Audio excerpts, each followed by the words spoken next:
Баршаңызға қайырлы күн достар. Бүгін сүтті қыз, яғни молочная девочка тортын дайындаймын. Өте дәмді, нәзік болып шығады. Видеоны соңына дейін көріңіз. Ең алдымен ыдысымызға сгущенка құямыз. Сгущенканың қою, жақсы сапалы болғаны жақсы. Содан соң бөлме температурасындағы сары майды құямыз. Немесе толығымен ерітіп құйсақ та болады. Содан соң 2 жұмыртқамызды салып, жақсылап миксерлейміз.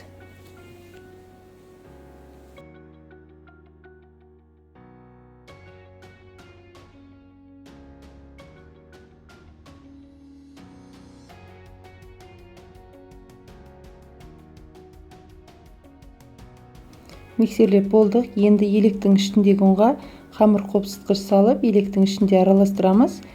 Сонан соң електегі ұнды барлығын бірден қосамыз.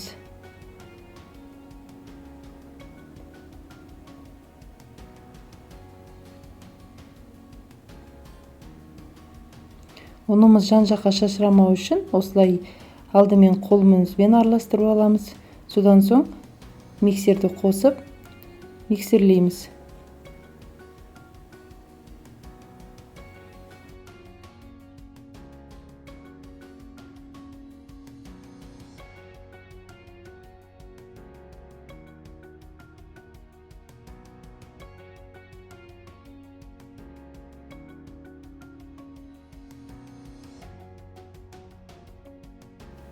Біркелкі болғанша осындай сұйық масса болғанша араластырып аламыз. Енді пергамент қағаздарымызды алып дайындап аламыз. Содан соң формамызды алып осылай қойып кигіземіз. Яғни бізде дайын дөңгелек ойық форма болып шығады. Немесе тарелкамен, карандашпен дөңгелек етіп сызуға болады. Міне ойық жағына біз сұйық қамырымызды құйып пісіретін боламыз. Барлық пергамент қағаздарымызды осылай дайындап аламыз. 6 пергамент қағазы менде, яғни 6 корж болады. Форманың диаметрі 24 см. Енді бір пергамент қағазға 3 ас қасықтан салып шығамыз. Барлығына теңдей етіп, толтырып 3 ас қасықтан құйып шығамыз.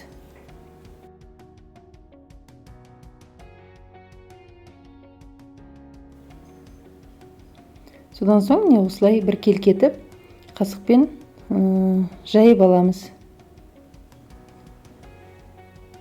Қызып тұрған пеште 180 градуста 5-6 минут пісіреміз. Барлығын пісіріп алдық, өте тез піседі, және пергаменттен оңай алынады.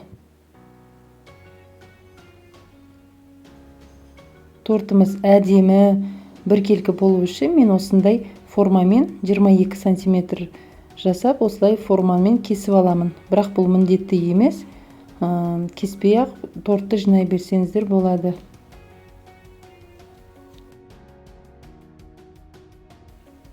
Енді кремді дайындаймыз. Бізге мұнда салқын кілегей 33-35% болуы керек, және міндетті түрде салқын болуы керек.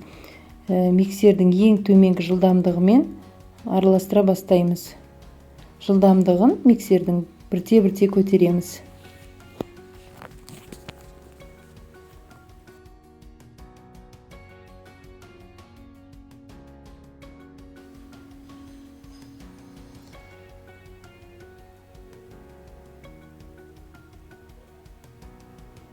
Бізде клейге кішкене қоюлана бастады. Қоюлана бастаған соң біз қант ұнтағы және сүзбелі ірімшігімізді саламыз. Яғни творожный сырымызды салып, жақсылап миксерлейміз.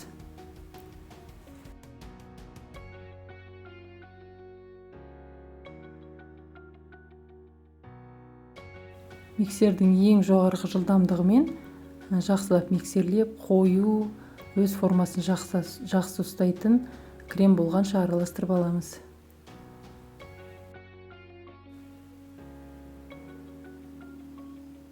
Міне бізде осындай қою крем болды.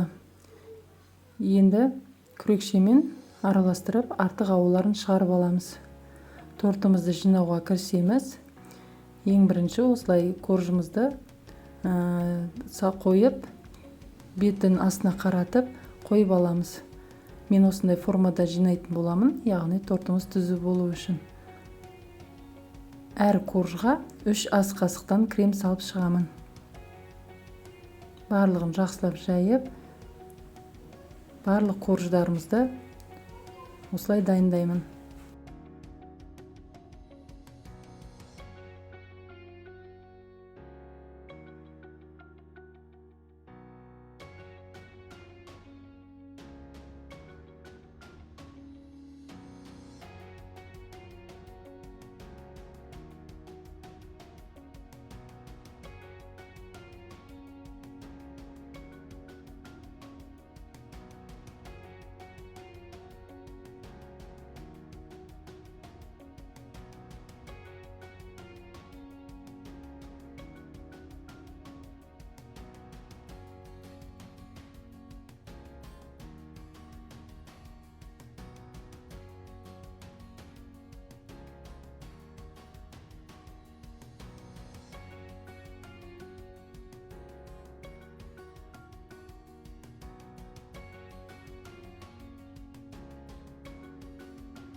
Алтыншы коржымызды салдық, яғни бұл біздің соңғы коржымыз.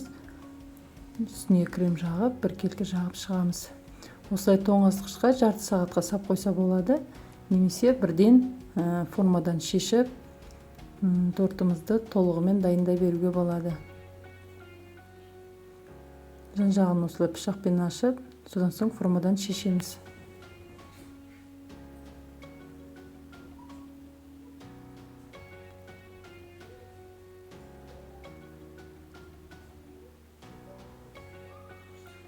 Қалған кремдерімізбен осылай жан жағын жағып шығамыз.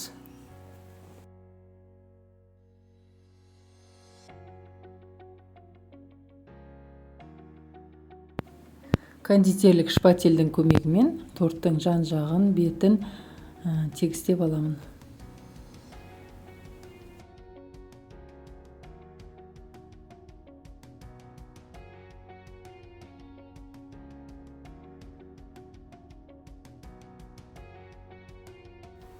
Қалған кремімізді кондитерлік қапшыққа салып, насадкамен осындай әдемі өрнектер жасап шығамыз. Менде насадканың номері 333. Торттың бетін әрлеу әркімнің өз қалауы бойынша. Жеміс-жидектермен де әрлесеңіздер өте әдемі болады. Немесе осындай аппақ күйінде қалдыруға да болады. Мен шоколадпен әсемдейтін боламын. Ол үшін маған осындай шоколад керек. Кондитерлік қапшыққа салып, қайнап тұрған ыстық суымызға 3-4 минут салып қоямыз. Яғни шоколадымыз толық ерігенше. Ерігеннен соң 1 минут суытып, осылай тортымыздың үстіне құйып шығамыз. Немесе шоколадты толық торттың үстіне барлық жағына құйып шықса да болады. Міне біздің тортымыз дайын болды. Өте дәмді, нәзік, ауызда ериді. Жасап көріңіз. Соңына дейін көрген болсаңыз, каналға тіркеліп, лайк басып, төменге өз пікіріңізді жазуды ұмытпаңыз. Мен барлық құрамын, мөлшерін осы видеоның астына описанияға жазып қалдырамын. Сіздермен болған Ұлмекен. Сау болыңыздар.